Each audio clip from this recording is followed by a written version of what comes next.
NDA की सरकार मोदी जी के नेतृत्व में बनानी है या नहीं बनानी है? ये जंगल राज को फिर से एक बार हराना है या नहीं हराना है? तो माताएं बहनें, ऐसी आवाज नहीं चलेगी। दोनों हाथ उठाओ जरा अंत तक। मंच के बाहर है वो भी उठाए।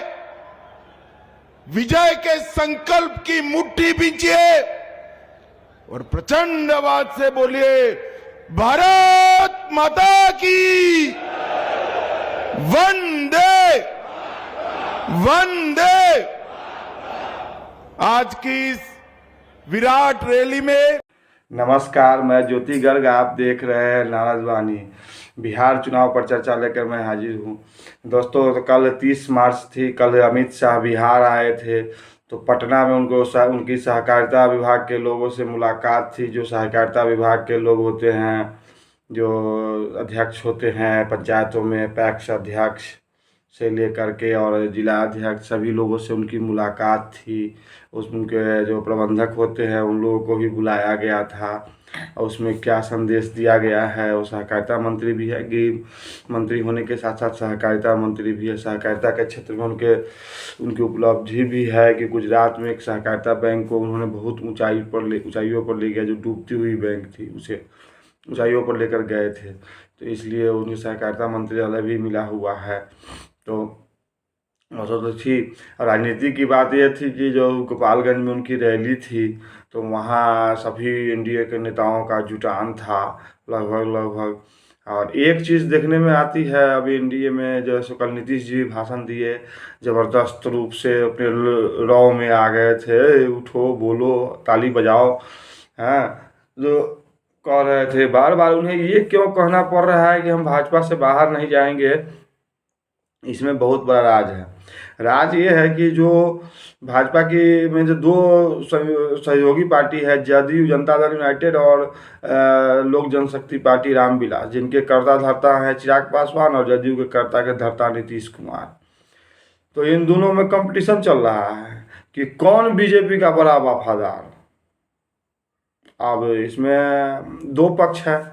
एक पक्ष ये है कि नीतीश जी का बीजेपी से गठबंधन लगभग 1995-96 से है। बीच में 2-4 सालों के लिए अलग हुए थे, यानी कि 13 में अलग हुए, और फिर 4 साल के लिए तो 17 में आके फिर मिल गए। और फिर आपको 21-22 में अलग हुए, तो फिर 23 में आके मिल गए। तो इनका तो ये चलता है, लगभग भाजपा के साथ है। और लोजपा जो है सो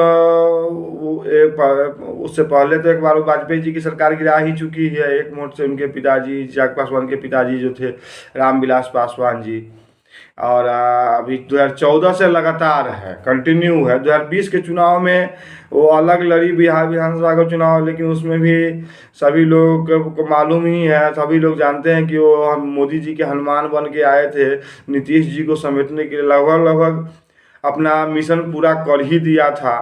तो जैसे तैसे गिरते लुढ़कते पुढ़कते नीतीश जी फिर मुख्यमंत्री बन गए, और इतना सीट इनके पास आ गया कि बार बार हेर फेर कर सके। तुम्मा का हेर फेर बिहार में जो कहता है कि तुम्मा से ऊ तुम्मा से ऊ तुम्मा, तो वही हाल है इनका।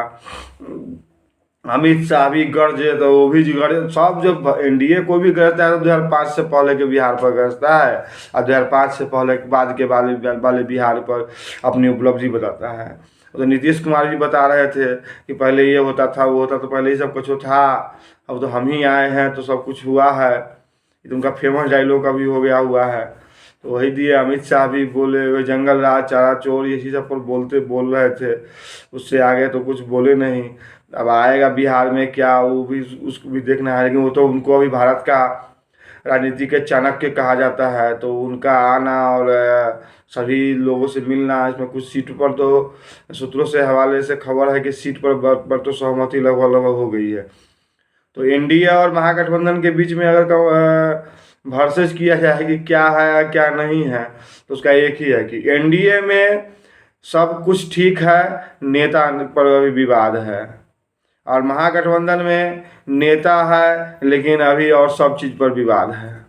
यही मूल है, समझे। तो अब नारद वाणी यहीं पर समाप्त होती है।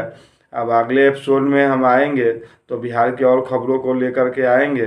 तब तक के लिए धन्यवाद। इस चैनल को सब्सक्राइब कीजिए और दोस्तों के बीच में शेयर कीजिए, इस वीडियो को लाइक कीजिए।